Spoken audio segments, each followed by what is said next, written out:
જતીન કેડી આપણી સાથે જોડાયેલા છે. તો જતીન, ઓપ્શન સ્ટ્રેટેજી જાણીએ આપની. જો નિફ્ટી પર અમારો વ્યૂ પોઝિટિવ છે તો અમે એક બુલ કોલ સ્પ્રેડ સજેસ્ટ કરીએ છીએ. 23,300 નો કોલ બાય કરીને 23,500 નો એક કોલ ઓપ્શન સેલ કરીને બુલ કોલ સ્પ્રેડ અમે સજેસ્ટ કરી રહ્યા છે. કરંટ લેવલ અમને લાગે છે કે એક સ્ટ્રોંગ સપોર્ટ છે અને અહીંયાથી એક પુલબેક આપણને જોવા મળી શકે, એટલે આ સ્ટ્રેટેજી આપણે સજેસ્ટ કરી શકાય. આમાં મેક્સિમમ જે પ્રોફિટ છે અરાઉન્ડ 9,600 નો છે અને મેક્સિમમ લોસ છે અરાઉન્ડ 5,300 નો છે. અને આમાં મને એટલે જે બ્રેક ઇવન આવી રહ્યું છે એ 23,370 ની આસપાસ આવે છે. એટલે 23,370 નો લેવલ ક્રોસ કરશે તો આ સ્ટ્રેટેજી પ્રોફિટમાં આવી જશે.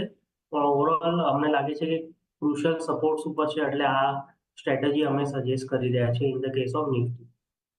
હા, નિફ્ટી માટે જે છે અહીંયાથી ખાસ કરીને સ્ટ્રેટેજી 23,300નો કોલ ખરીદવાનો છે અને સામે 23,500નો કોલ જે છે એક સેલ કરવાનો છે. મેક્સ પ્રોફિટ 9,600 અને એક લોસ 5,300 એક ધ્યાનમાં રાખીને. નેક્સ્ટ